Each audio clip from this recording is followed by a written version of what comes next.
Hi hello നമസ്കാരം. ഞാൻ ഇന്ന് പോകുന്നത് ഞങ്ങൾ കോഴിക്കോട്ടുകാരുടെ നൊസ്റ്റാൾജിക്കായ ഒരു മാളിലേക്കാണ്. ഞങ്ങൾക്ക് മാൾ എന്താണെന്ന് മനസ്സിലായതും രാജ്യാന്തര ബ്രാൻഡുകൾ എന്തൊക്കെയാണെന്നും പരിചയപ്പെടുത്തി തന്ന മാളാണ് കേട്ടോ.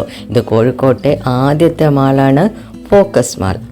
അതിനുശേഷമാണ് കേട്ടോ പിന്നീട് ഹൈലൈറ്റ് മാളും ഗോകുലം മാളും ഇപ്പോൾ ഇതാ ലുലു മാളും ഇവിടെ കോഴിക്കോട്ട് വന്നെത്തിയത്. ഈ ഒരു മാള് പുതിയ സ്റ്റാൻഡിൻ്റെ തൊട്ട് മുന്നിലായതുകൊണ്ട് എല്ലാവർക്കും വളരെ എളുപ്പത്തിൽ എത്തിപ്പെടാൻ പറ്റുന്ന മാളാണ്. അതുകൊണ്ട് തന്നെ ഞങ്ങൾ കോഴിക്കോട്ടുകാർ കുറച്ചൊന്ന് AC കൊള്ളാനും കുറച്ച് സാധനങ്ങൾ വാങ്ങാനും ഫലൂദയോ ബിരിയാണിയോ ഒക്കെ കഴിക്കാനും ഓടി വരുന്ന സ്ഥലം ഈ ഫോക്കസ് മാളാണ്. ഇന്ന് സൺഡേ ആയതുകൊണ്ട് ഞങ്ങൾ വിചാരിച്ചു ഒന്ന് പുറത്തുനിന്ന് ഫുഡ് കഴിക്കാമെന്ന് വിചാരിച്ചു. അപ്പോൾ നമ്മൾ ആദ്യം ചൂസ് ചെയ്ത സ്ഥലം നമ്മളുടെ ഫോക്കസ് മാൾ തന്നെയാണ് കേട്ടോ. ഈ ഫോക്കസ് മാൾ എന്ന് പറയുന്നത് നമ്മളുടെ ഒരു നൊസ്റ്റാൾജിക് ആയതുകൊണ്ട് എന്ത് വിചാരിച്ചാലും നമ്മൾ ഓടിയെത്തും ഈ മാളിലേക്ക്. അങ്ങനെ ഫോക്കസ് മാളിൽ നന്നായിട്ട് ബിരിയാണി കിട്ടുന്ന ഒരു സ്ഥലമുണ്ട്. അതാണ് നമ്മളുടെ പാരഗണിൻ്റെ M Grill. പാരഗണിൻ്റെ ബിരിയാണിയെക്കുറിച്ച് പറയേണ്ട ആവശ്യമേ ഇല്ലല്ലോ. ഞങ്ങളുടെ കോഴിക്കോട്ടുകാരുടെ ഒരു അഹങ്കാരം തന്നെയാണ് ഈ പാരഗൺ എന്ന് പറയുന്നത്. നമ്മൾ പൊതുവെ ഭക്ഷണപ്രിയരായതുകൊണ്ട് തന്നെ ഫുഡ് കഴിക്കുക എന്ന് കേൾക്കുമ്പോൾ നമ്മൾ ഓടിച്ചെല്ലുന്ന സ്ഥലം പാരഗണാണ്. ഇവിടുത്തെ പാരഗൺ ഒരു പ്രത്യേകതയുണ്ട്. കാരണം ചെറിയ ലൈറ്റൊക്കെ ഇട്ട് വളരെ നല്ല അടിപൊളിയായിട്ടുള്ള ഒരു ലുക്കിലിരുന്നിട്ടൊക്കെ നമുക്ക് സുഖമായിട്ട് കഴിക്കാൻ പറ്റുന്നതാണ് ഈ പാരഗൺ എന്ന് പറയുന്നത്. റമദാൻ്റെ ആദ്യത്തെ സൺഡേ ആയതുകൊണ്ട് ഇവിടെ ആൾ കുറവാണ് കേട്ടോ.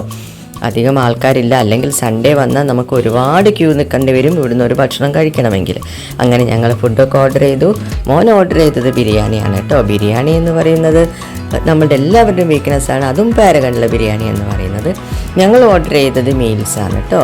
ഞാനും പപ്പേട്ടനും മീൽസാണ് ഓർഡർ ചെയ്തത്. അങ്ങനെ ഞങ്ങളുടെ മീൽസ് വന്നു. ഇവിടുത്തെ മീൽസിൻ്റെ പ്രത്യേകത എന്ന് പറയുന്നത് മീൻകറിയും മീൻ മുളകിട്ടതും ഉപ്പേരിയും സാമ്പാറും രസവും എന്ന് തുടങ്ങിയ എല്ലാവിധ ഐറ്റംസുമുള്ള സൂപ്പറായിട്ടുള്ള ഒരു മീൽസാണ്. ഫുഡൊക്കെ എത്തിക്കഴിഞ്ഞു. ഇനി സംസാരിക്കാൻ ടൈമില്ല, നമ്മൾ കഴിക്കാനുള്ള പുറപ്പാടിലാണ്. അങ്ങനെ ഞങ്ങൾ വിശാലമായിട്ട് കഴിച്ചു കേട്ടോ. ഇന്നാണ് പാരഗണിൽ കുറച്ച് തിരക്കൊക്കെ കുറവുള്ളത്. അതുകൊണ്ട് തന്നെ കുറച്ച് നേരമൊക്കെ ഇരുന്നിട്ട് നമുക്ക് അടിപൊളിയായിട്ട് കഴിക്കാൻ പറ്റും. അങ്ങനെ ഫുഡൊക്കെ കഴിച്ച് ഞങ്ങൾ തിരിച്ചിറങ്ങി. പിന്നീട് വന്നിട്ട് ഞങ്ങൾക്ക് കുറച്ചൊരു ഷോപ്പിംഗ് ഉണ്ടായിരുന്നേ. അപ്പോൾ അതിന് വേണ്ടിയിട്ടുള്ള പുറപ്പാടാണ്. അങ്ങനെയാണ് ഞാൻ പുതിയൊരു ഷോപ്പ് കണ്ടത് ഇവിടെ കേട്ടോ. നമുക്ക് നമ്മളുടെ ഇഷ്ടത്തിനുള്ള പെർഫ്യൂം ഉണ്ടാക്കാം. Make your own perfume. ഇതൊരു അടിപൊളി സംഭവമാണ് കേട്ടോ. പക്ഷെ പെർഫ്യൂം എനിക്ക് ഇഷ്ടമല്ലാത്തത് കൊണ്ട് ഞാനൊന്നും അവിടെ കയറിയെന്ന് മാത്രമേ ഉള്ളൂ. പെർഫ്യൂം ഉണ്ടാക്കിയൊന്നുമില്ല. കാരണം എനിക്ക് പെർഫ്യൂമിൻ്റെ മണം അത്ര ഇഷ്ടമല്ല. പിന്നീട് ഞങ്ങൾ നേരെ പോയത് മാക്സിലേക്കാണ്. മാക്സിൽ പുതിയ കളക്ഷൻസൊക്കെ വന്നിട്ടുണ്ട്. അപ്പോൾ കുറച്ച് ഡ്രസ്സൊക്കെ എടുക്കാമെന്ന് വിചാരിച്ചു മാക്സിലേക്ക് പോയി. മാക്സിൻ്റെ ഒരു ഫുൾ വീഡിയോ ഞാൻ ഇട്ടിട്ടുണ്ട് കേട്ടോ. ഞാൻ താഴെ ഡിസ്ക്രിപ്ഷനിൽ കൊടുക്കാം. അത് ഞാൻ മുന്നേ തന്നെ ഇട്ടിട്ടുള്ള വീഡിയോ ആണ്. അതുകൊണ്ട് തന്നെ മാക്സിൻ്റെ ഉൾഭാഗമൊന്നും ഞാൻ ഷൂട്ട് ചെയ്തിട്ടില്ല. ഫോക്കസ് മാളിലുള്ള ഈ ഹൈപ്പർ മാർക്കറ്റിൽ നമുക്ക് ഒരുവിധ എല്ലാ ബ്രാൻഡുകളിലുള്ള സാധനങ്ങളും ഒക്കെ കിട്ടുന്ന ഒരു ഹൈപ്പർ മാർക്കറ്റാണ്.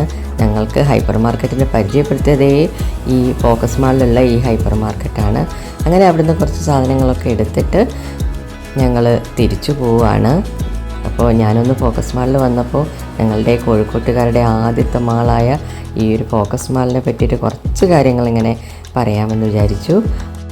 വീഡിയോ ഇഷ്ടപ്പെട്ടിട്ടുണ്ടെങ്കിൽ ഒന്ന് ലൈക്ക് ചെയ്യുക, ഷെയർ ചെയ്യുക, സബ്സ്ക്രൈബ് ചെയ്ത് സപ്പോർട്ട് ചെയ്യുക. കോഴിക്കോട്ടെ പുതിയ വിശേഷങ്ങളും പുതിയ വീഡിയോകളും പുതിയ ബ്രാൻഡുകളും ഒക്കെ ആയിട്ട് ഞാൻ വീണ്ടും നിങ്ങളുടെ അടുത്തേക്ക് എത്തും. സബ്സ്ക്രൈബ് ചെയ്യുന്നതിൻ്റെ കൂട്ടത്തിൽ ഓൾ എന്നുള്ള ഓപ്ഷനും കൂടി ഒന്ന് ക്ലിക്ക് ചെയ്യണേ. എന്നാലേ ഞാനിടുന്ന വീഡിയോസിൻ്റെ നോട്ടിഫിക്കേഷൻസ് നിങ്ങൾക്ക് കിട്ടുകയുള്ളൂ. Thank you. അടുത്ത വീഡിയോയിൽ വീണ്ടും കാണാം.